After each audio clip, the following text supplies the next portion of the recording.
Hello everyone and welcome you to ASC classes. आशा करता हूँ आप सभी अच्छे हैं। आज एक नए सेशन के साथ आपका अगेन स्वागत करते हैं। आज हम सीखने वाले हैं कंजंक्शंस के बारे में।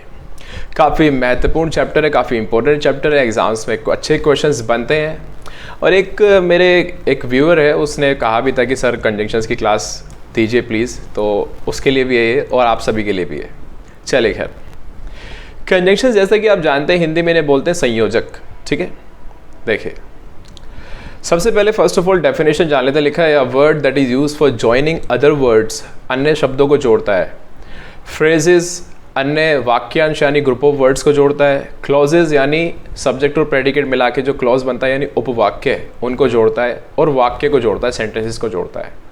ये आप जानते ही हैं सभी। ठीक है, कुछ स्टूडेंट्स इन्हें कनेक्टिंग वर्ड्स भी बोलते हैं। वो अपनी भाषा में इसे बोलें जो उन्हें बोलना है, लेकिन कनेक्टिंग वर्ड्स, कनेक्टर्स अलग होते हैं। ठीक है, अब देखिए किस तरीके से कनेक्ट करते हैं। पहले सबसे पहले जान लेते हैं। जैसे कि लिखा है यहाँ पे, माई sister likes cookies and milk.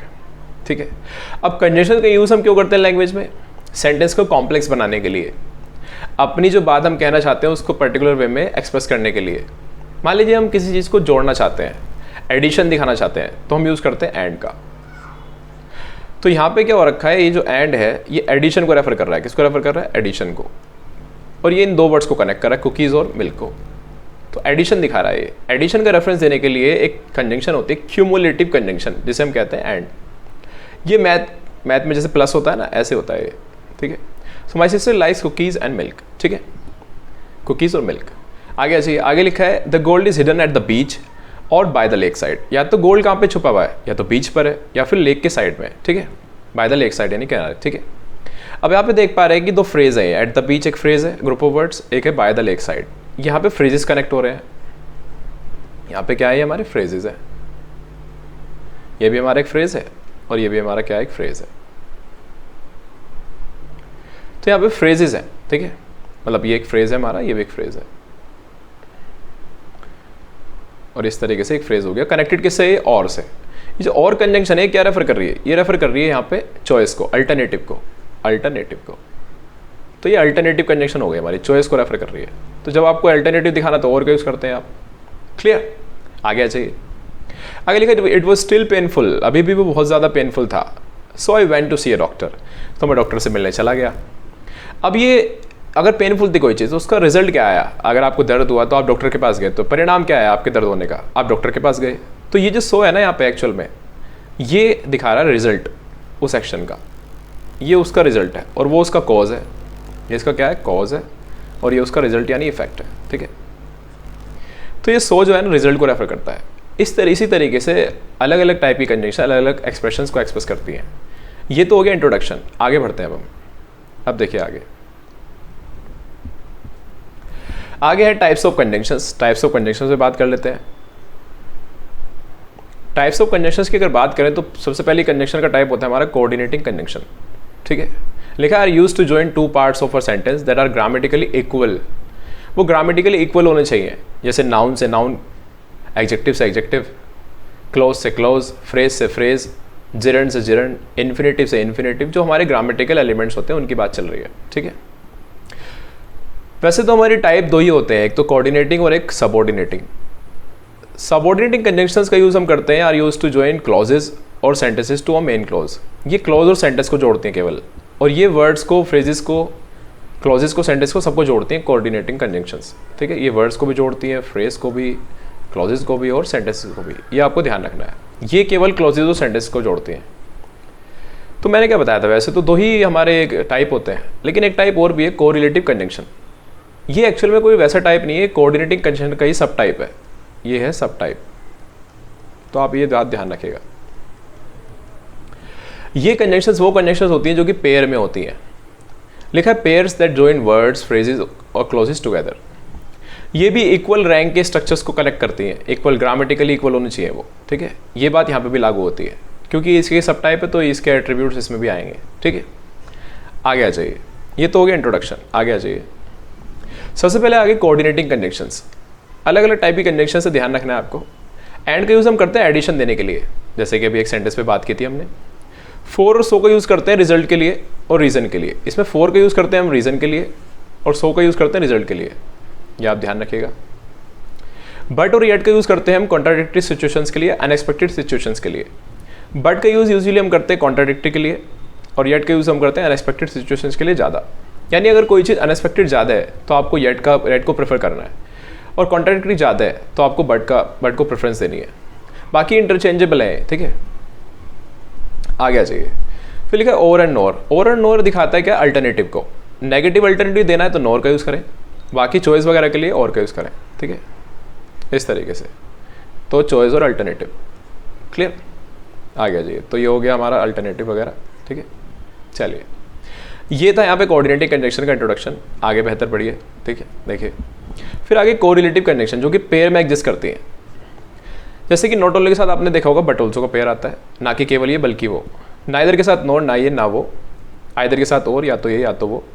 Weather के साथ और, चाहे ये चाहे वो। बोथ के साथ एंड, तुम भी मैं भी, दोनों। बिटवीन के साथ एंड, उसी बीच, ठीक है, हमारे बीच, बीच में बात हो रही है। नो सूनर देन का मतलब हो गया एज सुन एज, जैसे एज सुन एज का यूज़ करते हैं ना हम, ऐसे। अब बाकी सेंटेंस में आगे पता चल जाएगा आपको बेहतर। अदर के साथ देन लगाएंगे कंपैरिजन के लिए, अदर के साथ देन का यूज़ करें। हार्डली, बेरली, स्कार्सली के साथ वैन या बिफोर का यूज़ करें। इसका भी यूज़ नो सूनर की तरह होता है, मतलब नो सूनर वाले कॉन्टेक्स्ट की तरह होता है इसका यूज़ भी, एज सुन एज की तरह, ठीक है। दो के साथ जो पुराना तरीके से पेयर चला आ रहा है वो येट है, बाकी आप चाहें तो येट को रिमूव भी कर सकते हैं, लेकिन कुछ और पेयर नहीं आएगा, बट वगैरह, ठीक है। नो, नथिंग, नेवर, कोई दूसरा कोई नेगेटिव वर्ड है नाइदर के अलावा तो उसके साथ और लगाएं। सच के साथ एज भी आता है, दैट भी आता है, कब सच कब दैट वो बात की बात है, फिलहाल इंट्रोडक्शन दे रहे हैं हम। एल्स के साथ बट लगाएं, टू के साथ टू, सो एज के साथ एज, नॉट के साथ बट। इस तरह के पेयर आपको देखने को मिलेंगे। इसी तरह के पेयर पे बेस्ड क्वेश्चंस आते हैं एग्जाम्स में, ठीक है। ये सारी बातें हम डिटेल में जानेंगे जब इस पे बेस्ड क्वेश्चंस देखेंगे हम, ठीक है। फिलहाल में देखें कितने तरह के पेयर आपको देखने को मिल सकते हैं। आगे बढ़ जाइए। फिर आगे सबऑर्डिनेटिंग कंजंक्शंस, ये बनाती है सबऑर्डिनेटिंग क्लॉजेस। तो एक बात आप ध्यान रखिएगा, जो हमारी कोऑर्डिनेटिंग कंजंक्शंस होती हैं,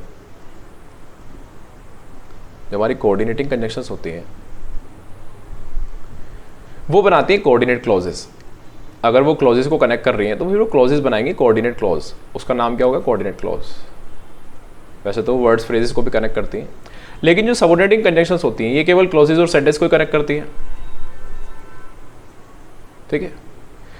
ये हमारे बनाती है सबऑर्डिनेट क्लॉजेस। क्लॉजेस के अपने टाइप्स होते हैं, जैसे कि अपने बेसिक सी क्लास में बात की थी। ये बनाती है सबऑर्डिनेट क्लॉजेस, ठीक है। ये आपको ध्यान रखना है, ठीक है। तो सबऑर्डिनेटिंग कंजंक्शंस की अगर बात करें तो काफ़ी सारी होती हैं। देखिए जैसे कि when, whenever, while, before, after, since, until, as long as, by the time, as soon as once. सबके अपने अलग मीनिंग है, सबका अपना एक अलग यूज़ है, ठीक है। ये सारी कंजंक्शंस रेफर करती हैं टाइम को, और ये रिप्लाई होती है व्हेन का। किसका रिप्लाई होती है, व्हेन का। कोई काम कब हुआ, ठीक है, ऐसे। फिर आगे because as since, because as since refer करती हैं रीज़न वगैरह को, और ये रिप्लाई होती है वाई का, क्यों, ठीक है। So that, in order that, lest का यूज़ हम करते हैं पर्पस को रेफर करने के लिए। पर्पस, पर्पसेस, ताकि, इस तरीके से ना, मैं यहाँ इसलिए आया ताकि मैं तुमसे बात कर सकूँ, ठीक है। पर्पस होता, मेरा आने का पर्पस क्या था, ताकि मैं तुमसे बात कर सकूँ, ठीक है। If, unless, in case, only, if, as long as, so long as, provided that, ये सब कंडीशंस को रेफर करती हैं, कंडीशंस को, कंडीशंस को। देन एज कंपैरिजन को रेफर करती हैं। एज इफ, एज दो, ये मैनर को, या फिर सपोजिशन को, सपोजिशन, ठीक है। सपोज कर रहे हैं आप कोई चीज़, ठीक है। Though, although, while, whereas, even though, contrast को रेफर करती हैं, कंट्रास्टिंग सिचुएशंस को। अब कंट्रास्ट को तो रेफर बट और येट भी करते हैं, लेकिन ये डिफरेंसेस हैं इनमें, वो हम जानेंगे आगे।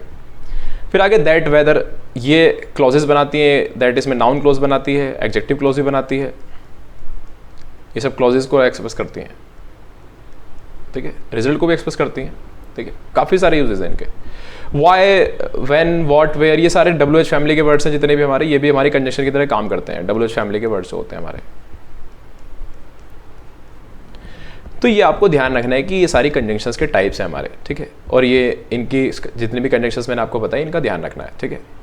बाकी इंडिविजुअल तरीके से जब हम पढ़ेंगे, क्वेश्चंस पे काम करेंगे, जब आपको धीरे धीरे समझ में आता रहेगा कि कब वैन का यूज़, कब वाइल का यूज़, इस तरीके से, ठीक है। बाकी मैं फिर बता देता हूँ। देखिए वैन का यूज़ हम करते हैं किसी चीज़ को, पॉइंट को रेफर करने के लिए। वेन एवर का यूज़ हम करते हैं जब कभी भी के लिए, ठीक है। वाइल का यूज़ ड्यूरिंग के लिए किसी चीज़ के दौरान, बिफोर का यूज़ किसी से पहले, आफ्टर का मतलब उसके बाद में, सिंस का यूज़ यानी जब से, जैसे 1989 से, 1999 से, 1992 से मैं यहाँ पे हूँ, इस तरीके से, ठीक है। काफ़ी सारे इनके यूजेस हैं। अब कुछ क्वेश्चंस पे बात कर लेते हैं, किस तरीके से क्वेश्चंस देखने को मिलेंगे, क्या करेक्शन करनी पड़ सकती है हमें, ठीक है। सरल is brave and hard worker. अब आप देख पा रहे हैं यहाँ पे दो वर्ड्स हैं जो कि कनेक्टेड है एंड से। अब एंड एक कंजंक्शन है कोऑर्डिनेटिंग। हमने अभी बात की थी थोड़ी देर पहले कि जो हमारी कोऑर्डिनेटिंग कंडीशंस होती हैं वो सेम रैंक के, इक्वल रैंक के स्ट्रक्चर्स को कनेक्ट करती हैं, यानी नाउन से नाउन को, एडजेक्टिव को एडजेक्टिव से, फ्रेज को फ्रेज से, क्लोज को क्लोज से, इस तरीके से, ठीक है।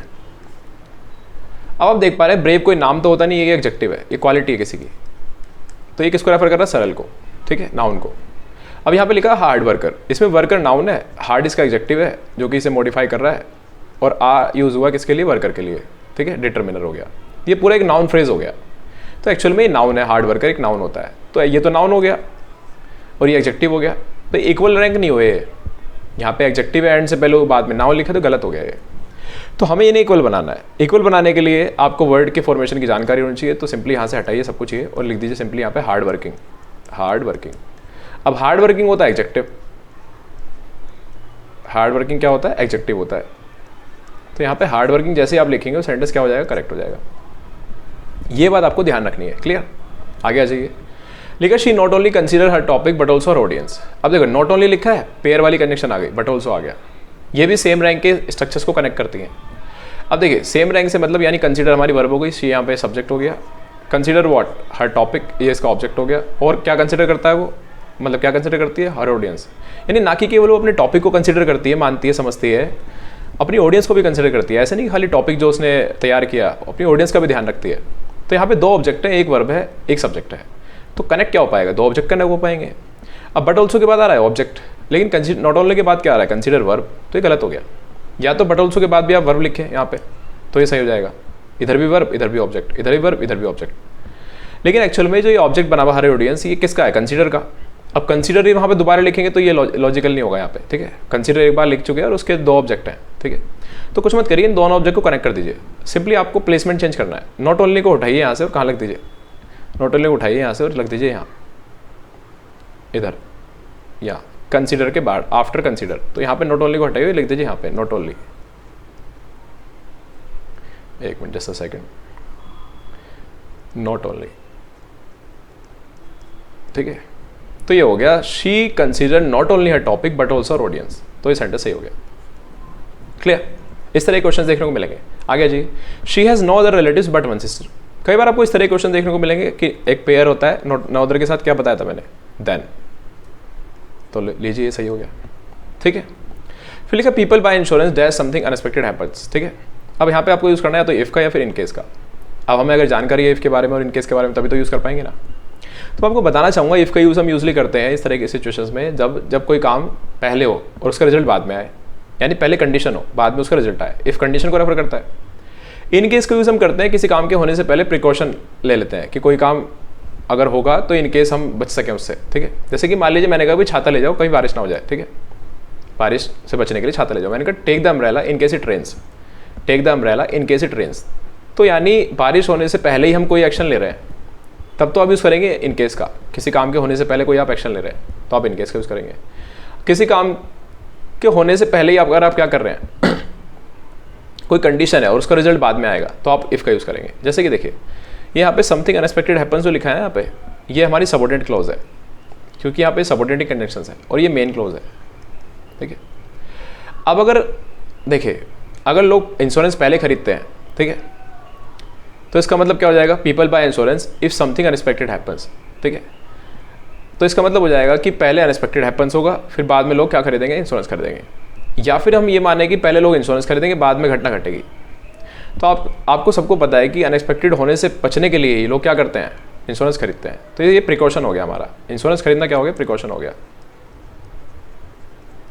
अगर प्रिकॉशन को रेफर करना है तो प्रिकॉशन को रेफर करने के लिए क्या आया था, इन केस, ठीक है। ये आपको ध्यान रखना है। अगर यहाँ पे होता है कि पहले घटना घटेगी बाद में हम लेंगे, ठीक है, तो फिर यहाँ पे इफ आता। जैसे कि देखिए मान लीजिए मैं बाई की जगह यहाँ पे लिख दूँ क्लेम, क्या लिख दूँ, क्लेम। तो क्लेम कब करते हैं, क्लेम बाद में करते हैं। तो पहले ये घटना घटेगी सबऑर्डिनेट वाली, तो पहले अगर ये घटना घटेगी तो फिर यहाँ पे इफ आ जाएगा। क्लियर, ये आपको ध्यान रखना है। फिर लिखा Saral did to you was not good. Saral ने जो तुम्हारे साथ किया वो अच्छा नहीं था। अब आप देख पा रहे हैं सेंटेंस है पूरा, इसमें एक वर्ब है, ये हमारा प्रेडिकेट हो गया, वर्ब से प्रेडिकेट शुरू हो जाते हैं, ये हो गया हमारा प्रेडिकेट। ठीक है, अच्छा एक वर्ब हो रहा है हमारी, ये भी प्रेडिकेट हो गया यहां से लेके यहां तक। जितने प्रेडिकेट होते हैं सेंटेंस में उतने सब्जेक्ट होते हैं, तो इस प्रेडिकेट का सब्जेक्ट कौन है, सरल। अभी जो प्रेडिकेट हमने दूसरा देखा, इसका प्रेडिकेट मिसिंग है, इसका सब्जेक्ट मिसिंग है, इसका वॉज नॉट गुड का, तो इसका सब्जेक्ट कौन बनेगा, इसका सब्जेक्ट बनेगा ये पूरी की पूरी स्टेटमेंट सरल डिड टू यू, ये पूरी की पूरी स्टेटमेंट इसका क्या बनेगी, सब्जेक्ट बनेगी। ऐसे ये पूरी की पूरी स्टेटमेंट बनेगी, इसका क्या, सब्जेक्ट। अब ये स्टेटमेंट और कुछ नहीं है, ये क्लॉज है। क्या है ये, क्लॉज। क्लॉज कैसे बनते हैं, क्लॉज बनते हैं सब्जेक्ट और प्रेडिकेट मिला के। सेंटेंस का पार्ट होता है क्लॉज, ये सब हम समझा चुके हैं पहले बेसिक्स क्लास में। तो देखिए ये रहा सब्जेक्ट, ये रहा प्रेडिकेट, तो क्लॉज है एक, तो ये स्टेटमेंट पूरी क्लॉज के रूप में है। अगर ये क्लॉज के रूप में है तो आपको जाहिर सी बात है क्लॉजेस कनेक्टेड होते हैं कंजंक्शन से, क्लॉजेस बिना कंजंक्शन के नहीं आते, तो इसका मतलब आपने कंजंक्शन तो लगाई नहीं यहाँ पे। तो एक क्लॉज तो ये हो गया सरल डिड टू यू, और एक क्लॉज ये हो गया कि सरल डिड टू यू सब्जेक्ट हो गया और इसका प्रेडिकेट हो गया वॉज नॉट गुड। तो दो क्लॉज हो गए, दो क्लॉज को जोड़ेगा कौन, कंजंक्शन जोड़ेगी ना भाई। एक प्रेडिकेट तो हो गया हमारा वॉज नॉट गुड, इसका पूरा सब्जेक्ट कौन है, सरल डिड टू यू, एक क्लॉज हो गया। दूसरा उस वो जो एक्चुअल में जो सब्जेक्ट बना हुआ है सरल डिड टू यू, उसके अंदर एक क्लॉज हो रहा है सरल और डिड टू यू, एक क्लॉज ये हो गया। तो दो क्लॉज हो गए कि एक सब्जेक्ट और प्रेडिकेट ये रहा, एक क्लॉज, एक पूरा का पूरा सब्जेक्ट ये और ये प्रेडिकेट हो गया, दो क्लॉज हो गए। तो कंजंक्शन चाहिए हमें जोड़ने के लिए, कंजंक्शन यहाँ पे है नहीं, और बिना कंजंक्शन के क्लॉजेज नहीं फॉर्म किए जाते, तो यहाँ पे कंजंक्शन लगा दीजिए। ठीक है, what Saral did to you was not good. ठीक है, इस तरीके से आई बात समझ में।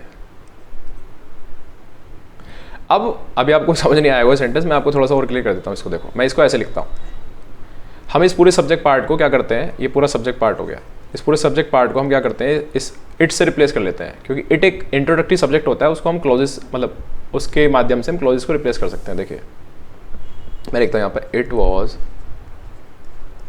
Not good what Saral did to you. तो आपको बेहतर समझ में आएगा। देखिए ये क्लॉज हो गया, इट वॉज नॉट गुड, और एक ही हो गया, कौन जोड़ रहा है इन्हें, कंजंक्शन जोड़ रही है ना, तो ये कंजंक्शन हो गई। बस हमने क्या किया, इस पूरे पार्ट को सब्जेक्ट बना लिया था वहाँ पे, तो it was not good what Saral did to you. ठीक है, तो लीजिए इस तरीके से और भी कई तरह के क्वेश्चन आपको देखने को मिलेंगे। आज तो सिर्फ इंट्रोडक्शन था, पहली क्लास थी। नेक्स्ट क्लास से हम डिफरेंट काइंड ऑफ क्वेश्चंस पे बात करेंगे शुरुआत से, कि किस किस तरह के पहले क्वेश्चन देखेंगे, फिर दूसरे टाइप के क्वेश्चंस किस तरह के होते हैं, तीसरे टाइप के किस तरह के होते हैं, इस तरीके से हम बढ़ते रहेंगे आगे। बने रहेगा चैनल पे, चैनल को सब्सक्राइब कीजिएगा, लाइक कीजिएगा, शेयर कीजिएगा। Thank you so much.